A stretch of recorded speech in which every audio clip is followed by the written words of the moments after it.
오늘 그리고 다음 주 수요일 두 번에 걸쳐서 성찬에 관한 교육을 좀 하도록 하겠습니다.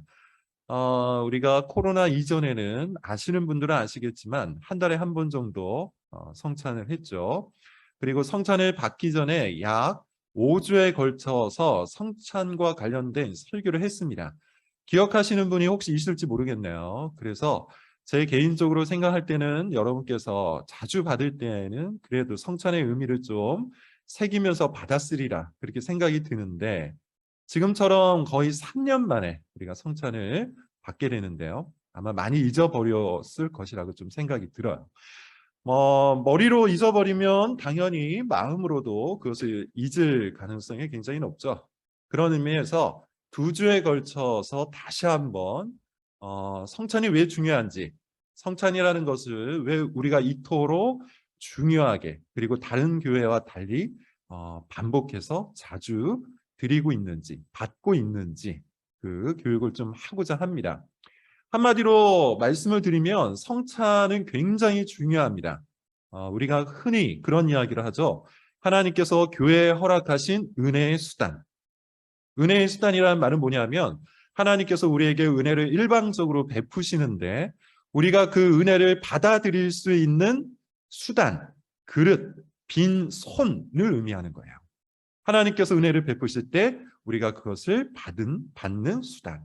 세 가지로 이야기를 합니다. 여러분 아실 거예요. 말씀, 그리고 기도, 그리고 성례입니다. 성례. 성례는 거룩한 예식인데 세례와 성찬이죠. 그 중에서 세례는 여러분 인생에 있어서 한 번 받는 것이고, 성찬은 할 수만 있으면 가급적 자주 받으라. 이것이 교회의 가르침이에요. 그래서 여러분, 우리는 성찬을 은혜의 수단으로 하나님께서 우리에게 베풀어 주시는 그 은혜를 받아들이는 아주 중요한 수단으로 알기에 성찬을 공부하는 것이고 또 자주 행하는 것이죠.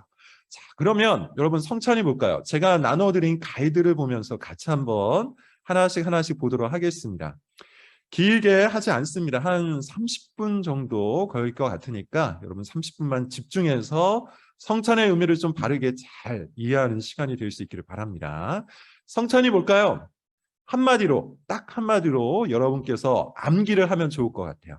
하나님께서 자기 자녀들에게 베푸시는 밥상.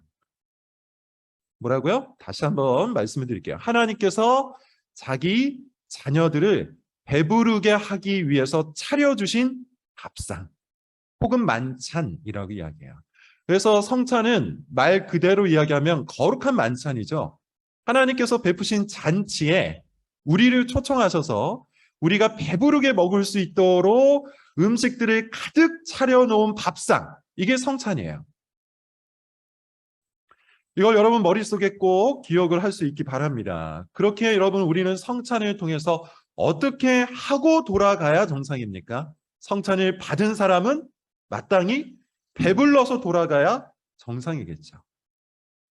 일단 여러분 이것만 잘 알면 오늘 모든 교육을 받은 것과 다를 바가 없습니다. 성찬이 뭐라고요? 하나님께서 자기 자녀들을 배부르게 하기 위해서 차려주신 밥상이다. 그러므로 성찬을 받은 자는 어떻게 돌아간다? 그 육체와 영혼이 그리고 그 삶이 배불러서 돌아가야 한다. 이것만 알면 여러분 일단 우리가 알 수 있는 모든 것들을 다 아는 것과 다를 바가 없어요. 꼭 기억을 하시기를 바랍니다. 하나님께서 우리를 이렇게 배부르게 하시기 위해서 성찬이라는 은혜의 수단을 주신 가장 중요한 이유, 그게 뭐냐면 하나님께서는 우리가 배부르기를 원하시기 때문이에요.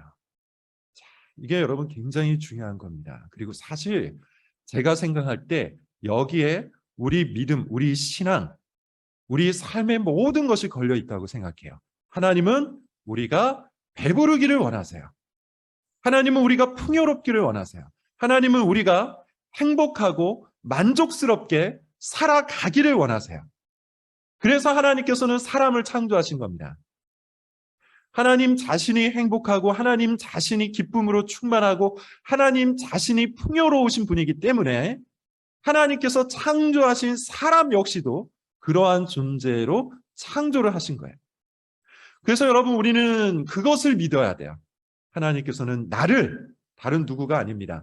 하나님께서는 나를 풍요롭게 하기를 원하신다. 하나님께서는 내가 행복하기를 원하신다. 하나님께서는 내가 만족과 기쁨과 즐거움 속에서 살아가기를 원하신다. 이걸 여러분 꼭 기억을 하셔야 됩니다. 만약 우리에게 이런 믿음이 없다면요, 사실 우리의 신앙에는 결정적인 문제가 있거나 아니면 신앙이 거짓일 수 있어요. 하나님께서 정말 우리를 배부르고 풍요롭게 해주시기를 원한다. 이 사실을 여러분 믿지 못한다면, 그런 믿음이 없으면 사실 우리의 신앙이라는 것은 다 기독교적 사상에 불과할 겁니다. 몇 가지 진리를 나열해 놓고 내가 여기에 지적으로 동의한다 라는 수준밖에 되지 않을 거예요. 아니면 기독교적 문화 안에 있는 사람일 뿐이에요. 기독교 언어에 익숙하고 기독교 문화를 즐기기는 하는데 정말로 하나님께서 나를 만족스럽게 이끌어 가신다는 사실, 이것을 믿지 못한다면, 이런 믿음이 없다면 우리의 모든 믿음 생활은 사실 모래 위에 쌓은 집과 같은 거예요. 무너집니다. 바람 한번 불면 무너집니다. 삶의 어려움 한번 닥치면 다 사라져버리는 거품 같은 믿음, 그런 수준밖에 되지 않아요. 그러므로 여러분 다시 한번 말씀드리는데, 여러분 우리 기독교 신앙의 중심 뭐가 있습니까? 하나님께서 나를 배부르게 하신다. 하나님께서 나를 풍요롭게 하기를 원하신다.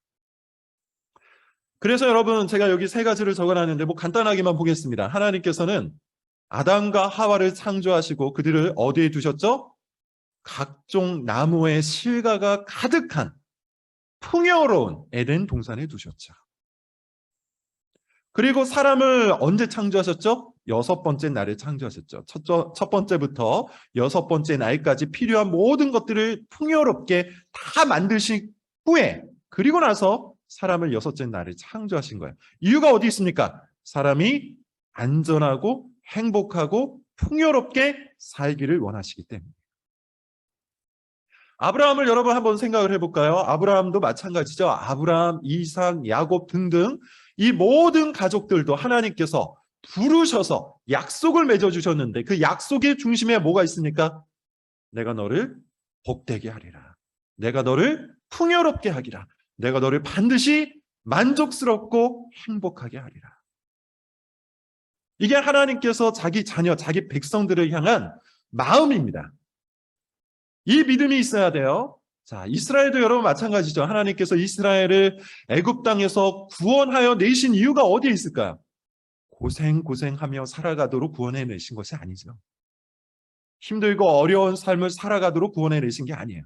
오히려 젖과 꿀이 흐르는 땅을 주시고 율법을 주시고 성전을 주시고 또 필요한 모든 것들을 다 공급하시고 주변 이방 민족에게 승리를 거두게 하셨어요.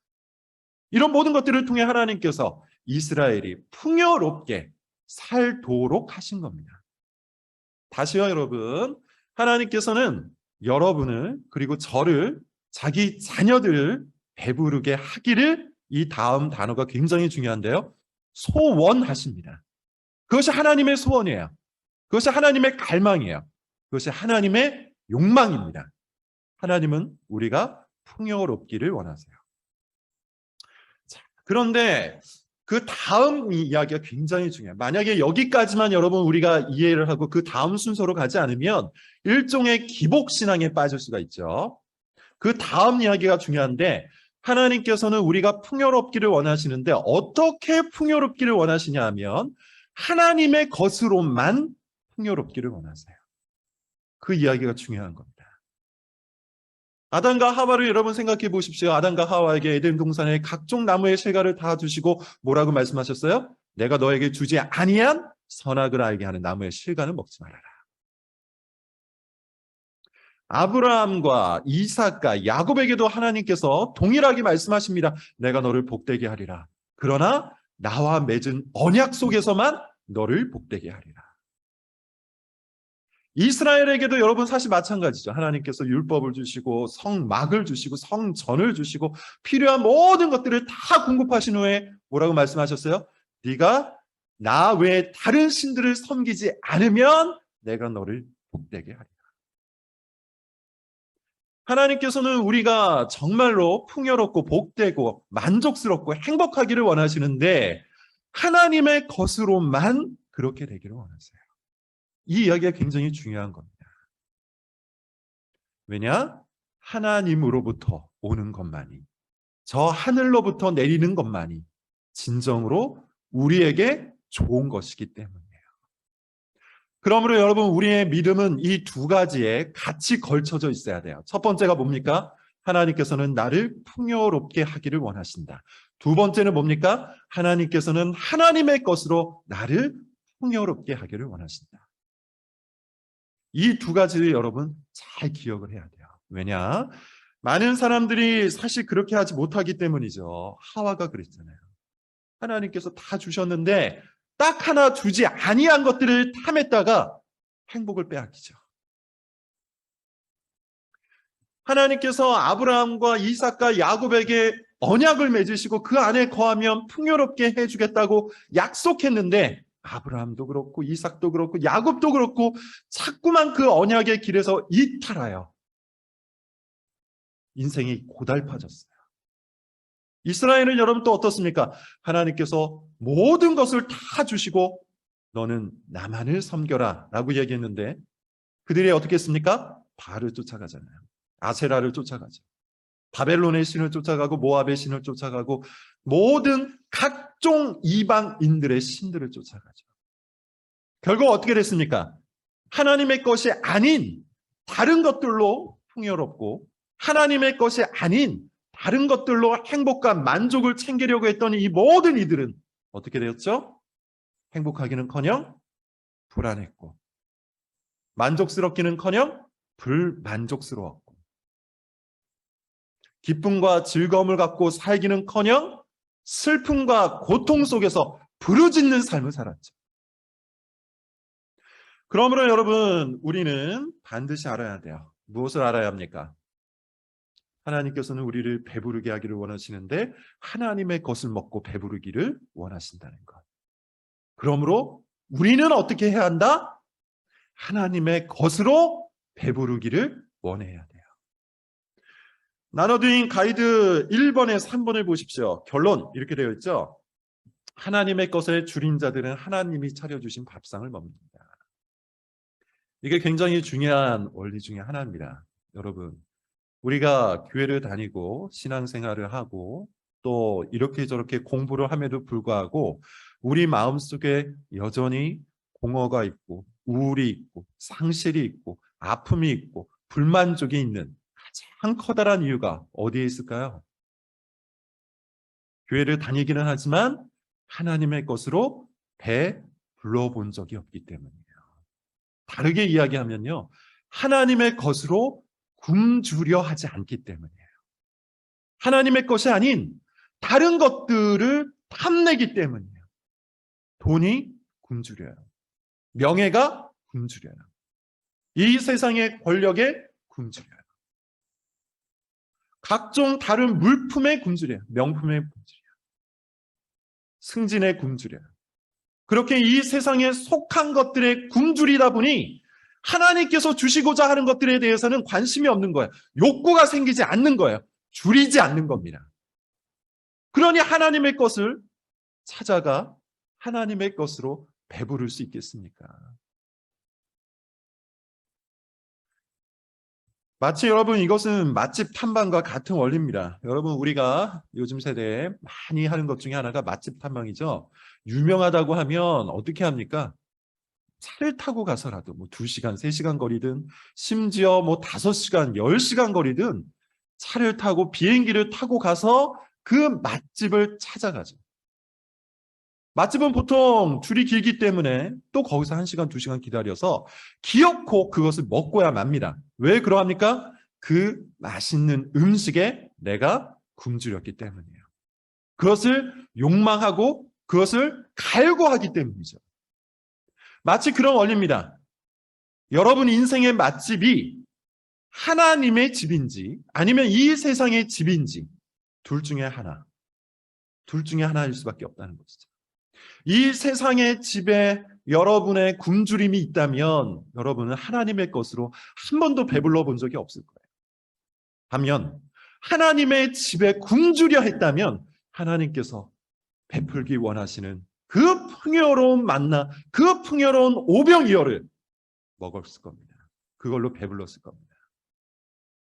광야에서 만나를 먹고 배불렀던 이스라엘 백성들, 마찬가지로 광야에서 오병이어의 기적을 통해서 배불렀던 이스라엘 백성들처럼 우리 역시도 하나님의 것을 탐했다면, 하나님의 것을 열망했다면, 하나님의 것을 간절히 소망하고 굶주려 했다면 하나님께서 반드시 여러분의 삶에 하나님의 것으로 가득 채워주실 거예요. 이것이 성경의 약속이에요. 이것이 하나님께서 아담과 하와에게 하셨던 약속이고 아브라함, 이삭, 야곱, 이스라엘 백성들에게 하셨던 약속이에요. 그리고 지금 우리에게도 해주시는 약속입니다. 내가 반드시 나의 것에 굶주린 너희를 배부르게 할 것이다. 그러면 여러분, 하나님께서 우리에게 배부르게 채워주시는 그 내용, 그 양식, 그게 뭡니까? 예수 그리스도죠. 하나님이 차려주신 밥상 위에 올라가 있는 생명의 양식, 하나님이 차려주신 그 밥상 위에 올라가 있는 우리 삶의 양식, 우리 영혼의 양식, 우리 인생의 양식, 예수 그리스도예요.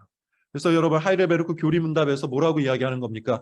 오직 예수 그리스도만이 사나 죽으나 우리의 유일한 위로가 된다고 말하는 거예요. 왜요? 예수 그리스도를 먹으면, 예수 그리스도를 믿으면, 예수 그리스도를 받으면 하나님께서 우리에게 베풀어 주시기 원하는 그 생명의 양식을 풍성하게 먹을 수 있기 때문이에요.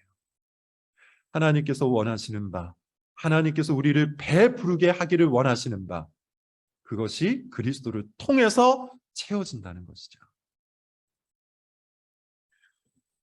사실 여러분, 이것은 그 반대로 이야기해 보면 조금 더 이해가 잘 됩니다. 무슨 말이냐 하면 예수 그리스도를 믿지 않는 자, 예수 그리스도를 먹지 않은 자, 예수 그리스도를 받지 않은 자는 사실 계속해서 굶주리며 살 수밖에 없어요. 모든 죄인들은 굶주린 자입니다. 모든 죄인들은 배고픈 자입니다. 모든 죄인들은 목마른 자예요. 굶주리고 배고프고 목마르기 때문에 끝없이 무엇인가를 갈구하는 거예요. 여러분들이 사랑을 갈구하는 이유, 여러분들이 관계를 갈구하는 이유, 여러분들이 평판과 인정과 세상에서의 성공과 돈과 권력을 탐하는 모든 이유는 하나님께서 채워주시는 것을 체험받지 못했기 때문입니다. 배고픈 자이기 때문이에요. 죄로 인해서 배고픈 자이기 때문이에요. 그래서 많은 사람들이 오늘날 특별히 그러하죠. 공허에 시달립니다. 공허 안에는 많은 단어가 포함되어 있어요. 공허한 사람은 우울하죠. 어떻게 살아가야 될지를 모르는 사람, 인생의 목적이 어디에 있는지 모르는 사람, 삶의 방식이 어떠해야 되는지 모르는 사람, 무엇이 옳고 무엇이 그른지 제대로 알지 못하는 그 사람은 공허합니다. 우울합니다. 침체됩니다.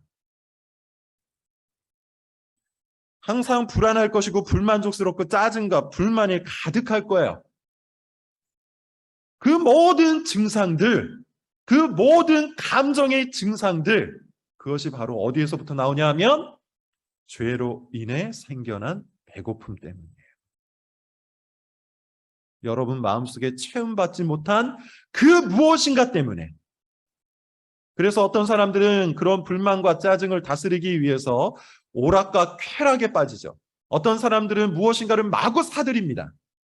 어떤 사람은 아예 인생을 성공과 돈에 걸고 살아가면서 그것을 얻으면 좀 나의 굶주림과 배고픔이 해결되지 않을까 생각을 하는 것이죠. 혹은 관계를 통해서 그것을 채우려고 하는 거예요. 사랑을 받으려고 하고, 인정을 받으려고 하고, 평판을 받으려고 하는 그 모든 과도한 시도가 바로 여기에 있는 겁니다.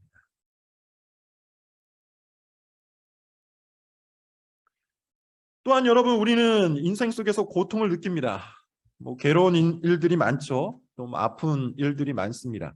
화가 나는 일들도 많고 우리를 굉장히 아프게 하는 수많은 일들이 있어요. 환경 속에서도 분명히 찾아오는 것들이 있습니다. 그러나 근원적으로 우리의 그 본성의 근원을 추적해 들어가 보면 결국 문제가 어디에 있는 거예요? 굶주렸기 때문이에요. 배고프기 때문이에요.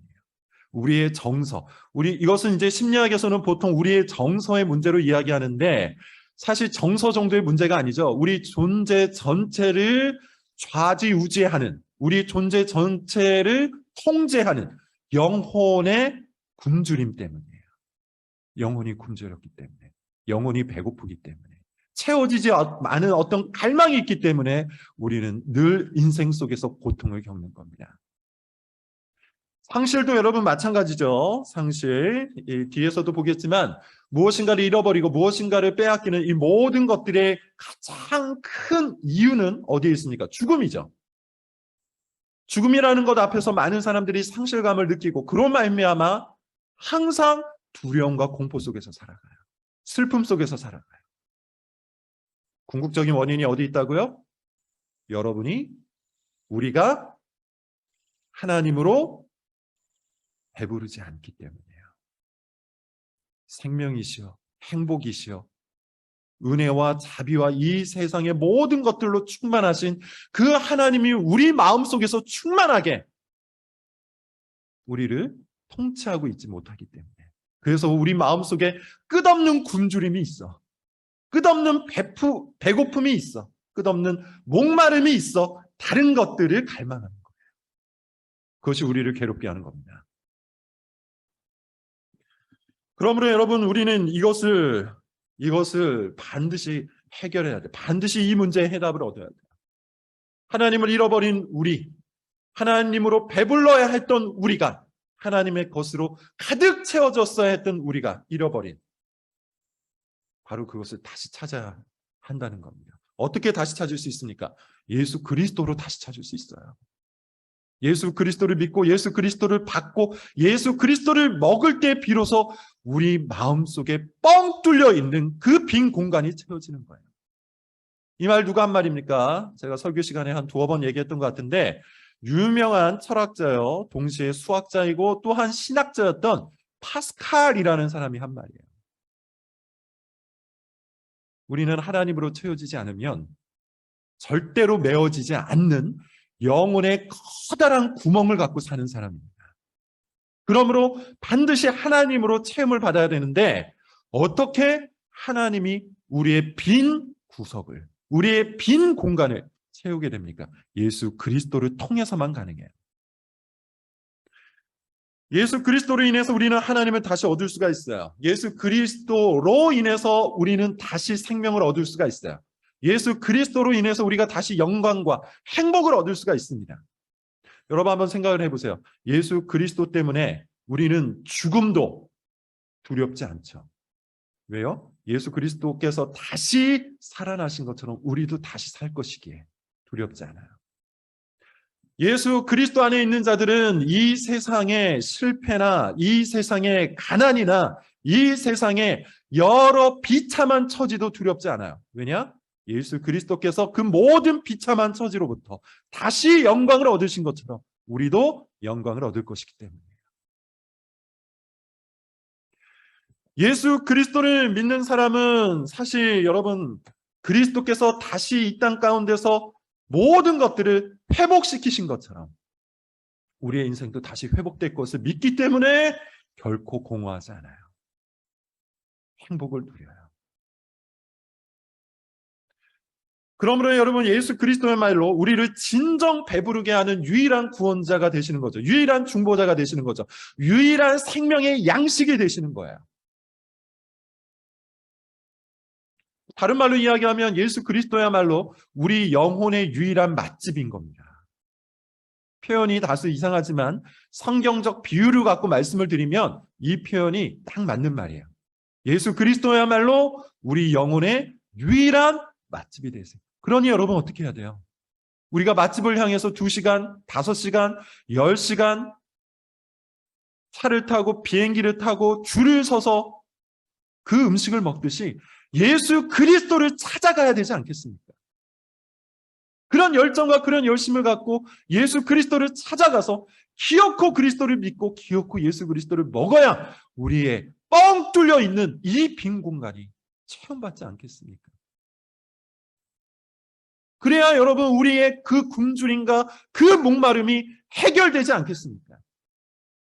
예수 그리스도를 찾아가야 돼요.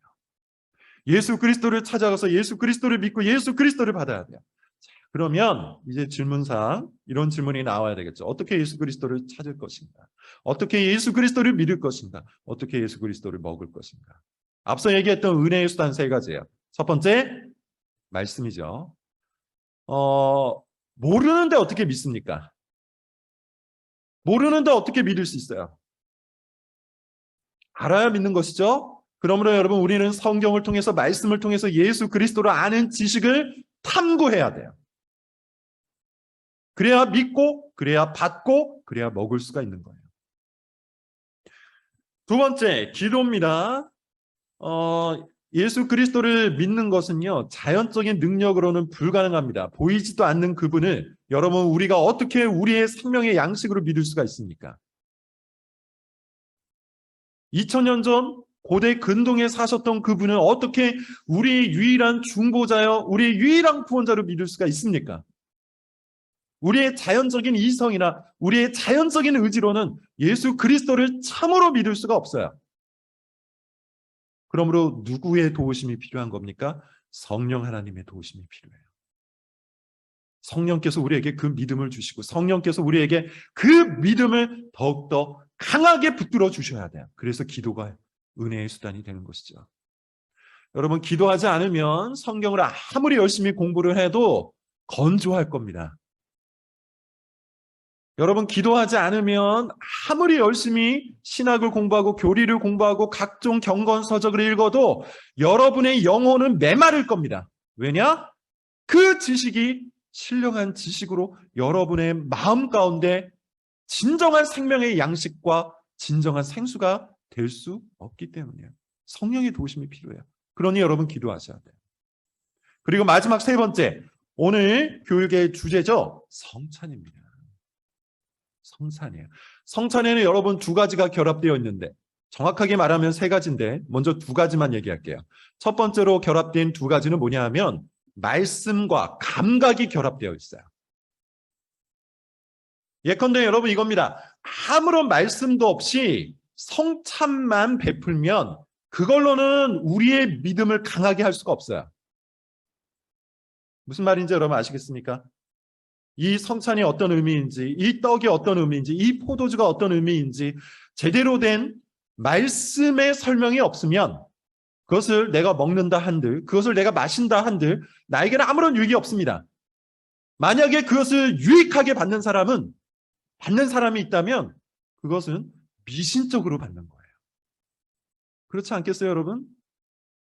떡이 무엇인지 제대로 알고 포도주가 무엇인지 제대로 알고 그 가운데서 말씀에 의한 믿음이 일어나야지 단지 그것을 먹고 단지 그것을 마신다고 해서 우리 가운데 뭔가 일어난다면 그거는 실제가 아닙니다. 미신의 영역이에요.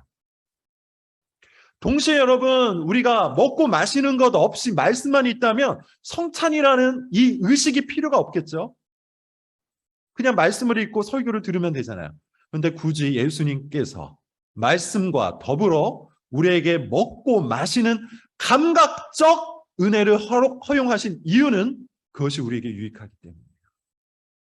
그러니 여러분 성찬을 받으실 때 말씀에 귀를 기울이시고 또 그것을 떼어진 떡을 눈으로 보시고 그리고 떡을 먹고 포도주를 마실 때 여러분의 미각과 그것을 삼켰을 때 여러분들이 배불러 하는 그 모든 감각을 통해 이 복음을 누릴 수 있기를 바랍니다. 그래서 보통 성찬을 뭐라고 이야기하냐면 눈으로 보는 복음이라고 얘기해요. 눈으로 보는 복음. 이걸 조금 더 확장해서 말하는 신학자도 있습니다. 감각으로 느끼는 복음이라고도 이야기해요. 눈으로 보는 복음, 감각으로 느끼는 복음. 하나님께서, 예수님께서 유일하게 허락하신 감각적 교육이에요. 이게 성찬입니다. 그래서 여러분 성찬을 받으실 때 다시 한번 강조를 드리는데 말씀을 잘 들으세요. 동시에 여러분의 감각을 느끼세요. 눈으로 느끼시고 혀로 느끼시고 배로 느끼십시오. 그러할 때 그렇게 말씀과 감각, 하나님이 의도하신 대로 성찬을 받을 때 누가 역사하십니까? 성령이 신비롭게 역사하셔서 어떻게 하세요? 어떻게 하세요? 그리스도와 우리가 한 몸을 이루게 하세요. 이게 성찬의 신비예요. 성찬은 여러분 다시 한번 강조를 드리는데 신비한 만찬입니다. 성찬은 만나와 같은 신비입니다. 성찬은 오병이어와 동등한 신비입니다. 우리는 보통 그렇게 생각하지 않잖아요. 만나는 아침에 눈을 뜨면 하늘에서부터 내린 그 밀가루 같은 반죽을 의미하는 건데 얼마나 신기하고 얼마나 기적 같은 일입니까? 오병이어도 여러분 한번 생각을 해보세요. 그 작은 것들이 5천 명을 먹였잖아요. 어마어마한 기적이죠. 우리는 이런 것들만 기적이라고 생각을 하는데 사실 여러분 성찬에도 기적이 있어요. 성찬에도 신비가 있어요. 왜냐? 하나님께서 그렇게 역사하시기 때문이에요.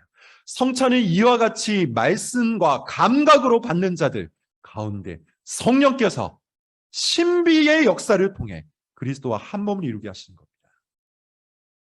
그래서 여러분 성찬의 신비는요, 만나의 기적, 오병이어의 기적보다 더 커다란 기적이에요.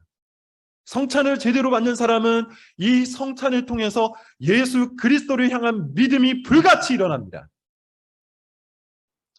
제가 어떤 교육인가요? 어떤 강의인가요? 그런 이야기를 했던 것 같아요. 세상에서 가장 커다란 기적은 어떠한 기적이냐 면 말씀이 믿어지는 기적이에요. 여러분 성경이 다른 책과 뭐 크게 다릅니까? 성경이 다른 책과 겉모양이나 아니면 그 속 내용도 크게 다르지 않잖아요. 겉표지가 있고 그리고 하얀 종이 위에 까만 글씨가 있는 그냥 책이죠. 지금도 어디 인쇄소에서는 이 성경책을 인쇄하고 있을 겁니다. 그런데 그런 평범한 책이 하나님의 말씀으로 믿어지는 것, 이게 기적이 아니고 뭡니까? 그런 평범한 책을 통해서 전달되는 그 복음이 내 삶을 바꾸어내는 것, 이게 기적이 아니고 여러분 뭡니까? 그 평범한 책 속에서 나타나시고 말씀하시고 그 가운데서 드러내시는 우리 주 예수 그리스도가 믿어지고 그리스도께 내가 헌신하게 되고 그 그리스도 때문에 눈물을 짓고 그 그리스도 안에서 만족을 얻는 것, 여러분 이게 기적이 아니고 뭡니까? 그래서 여러분 다른 많은 기적들도 있을 수 있겠죠. 그러나 가장 커다란 기적은 내 심령 속에서 일어나는 기적이에요. 하나님의 말씀이 믿어지고 복음이 믿어지고 예수 그리스도께 내 삶을 던지게 되는 것, 그게 진정한 믿음인데 이 믿음의 영역을 성찬과 더불어 성령께서 더 불같이 일으켜 주신다는 겁니다. 그러니 여러분 성찬이 얼마나 귀합니까? 그러니 여러분 성찬이 얼마나 신비롭고 얼마나 은혜로운 수단입니까? 그러니 여러분 성찬을 자주 받아야 되겠죠. 자, 성찬을 우리를 어떻게 그리스도에게로 인도하는가? 3-2번입니다. 뭐 간단하게만 여러분 말씀을 드릴게요. 제가 생각보다 시간이 또 금세 지나가네요. 기억으로. 그래서 여러분 말씀을 잘 들으셔서 복음이 바로 이것이었지라고 생각을 하시기 바라요. 다시 한번 복음을 되새기라는 뜻입니다. 두 번째, 감각으로. 떡과 포도주를 우리 몸속에 들어가면 우리를 배부르게 하잖아요. 마치 그런 것처럼 예수 그리스도의 복음을 우리가 믿음으로 받으면 우리의 영혼이 부유하게 됩니다. 그리고 성령으로, 믿음과 감각으로 이 성찬에 참여하는 자에게 성령께서 실제로 그 심령에 부유함을 주세요. 우리가 사망의 골짜기를 통과할 때도, 우리가 광야의 그 뜨거운 통풍을 만날 때도 먹을 것이 없고 마실 것이 없고 이 세상 모든 이들이 조롱을 하는 그 가운데서 나의 소유된 것이 없는 그 상황 속에서도 그리스도로 말미암아 진정한 풍요와 만족을 누릴 수 있도록 성령이 역사하십니다. 그러므로 여러분 어떻게 성찬을 받을 것인가? 세 가지로 권하겠습니다. 첫 번째, 그리스도의 죽음이 나를 위한 것임을 믿으시기 바라요. 그리스도의 죽음이 다른 이가 아니라, 옆 사람이 아니라, 교회 전체를 위한 것이 아니라 바로 나 자신, 나를 위한 것임을 여러분 믿으시기 바라요. 예수님께서는 여러분을 위해, 나를 위해 십자가에서 그 살이 찢기시고 피를 흘리신 겁니다. 이 경건한 지식을 되새기시기를 바랍니다. 또한 여러분, 찢긴 빵을 보고 먹음으로 그리스도의 찢기신 살을, 그리고 빨간 포도주를 보고 마심으로 그리스도의 흘리신 피를 감각하시고 묵상하시기 바라요. 이것으로 말미암아 여러분, 경건한 감정을 불러일으키시기 바라요. 제가 생각하건대 교회 안에서 유일하게 허락된 감정적 사역이 이 성찬이라고 생각해요. 일부러라도 여러분 경건한 감정을 일으키시기를 바랍니다. 사실 여러분, 우리는 일부러 경건한 감정을 일으킬 필요는 없어요. 뭐 찬양이라든지 아니면 다른 쓸데없는 방법 동원해서 감정을 마구 조장하는 것은 바람직하지 않습니다. 그러나 여러분, 성찬을 받을 때는 일부러라도, 고의로라도 여러분의 마음을 차분하게 하시고 계속해서 그리스도의 죽음을 묵상하면서 경건한 감정을 일으키기 위해서 노력하시기 바라요. 왜요? 하나님께서 그렇게 우리의 감각을 일깨우시기를 원하기 때문이에요. 그래서 성찬을 주신 거거든요. 마지막 세 번째, 성령께서 내 삶의 처지와 상관없이 나를 부유하게 해주시길 간절히 기도하십시오. 정말입니다. 제가 여러분들에게 드리고 싶은 마지막 권면이 바로 이거예요. 정말입니다. 하나님께서는 우리를 육적으로, 영적으로 배부르게 하기를 원하세요. 이걸 여러분 믿으시기를 바랍니다. 우리 삶의 처지, 지금 우리가 걷고 있는 지금 이 상황, 우리 인생 여로의 이 어려움, 고통들, 모든 것들이 우리의 공허와 우리의 고통과 우리의 슬픔과 우리가 가지고 있는 삶의 모든 공고함들, 그런 것과 상관없이 성령께서는 우리를 부요하게 해주실 수 있어요. 이걸 믿으시기 바랍니다. 이걸 믿으시기 바랍니다. 이 믿음을 갖고 성찬에 참여하는 자는 성령께서 정말로 그렇게 해주세요. 성령께서 정말로 여러분의 지식을 경건하게 만들어주시고, 여러분의 감정을 경건하게 만들어주시고, 여러분의 삶을 정말로 경건하게 만들어주세요. 그래서 우리가 정서적으로나 우리가 영적으로나, 그리고 더 나아가 우리가 육적으로 풍요하게, 부요하게, 즐겁게, 만족스럽게 살게끔 해주세요. 그래서 그리스도인은 세상이 알지 못하는 평안을 누리는 거예요. 성령에 의해 그리스도 안에서 참된 만족을 얻은 자는 삶의 공고함도 즐겁습니다. 자, 누가복음 6장 20절 21절 제가 적어놓은 그 마지막 성경 구절을 우리 다 같이 한번 읽어보고 이제 교육 순서는 좀 마치도록 하겠습니다. 같이 한번 읽어볼게요. 시작. 예수께서 눈을 들어 제자들을 보시고 이르시되 너희 가난한 자는 복이 있나니 하나님의 나라가 너희 것이며 지금 줄인 자는 복이 있나니 너희가 배부름을 얻을 것이며 지금 우는 자는 복이 있나니 너희가 웃을 것이며. 여러분, 이것을 믿으시기를 바랍니다.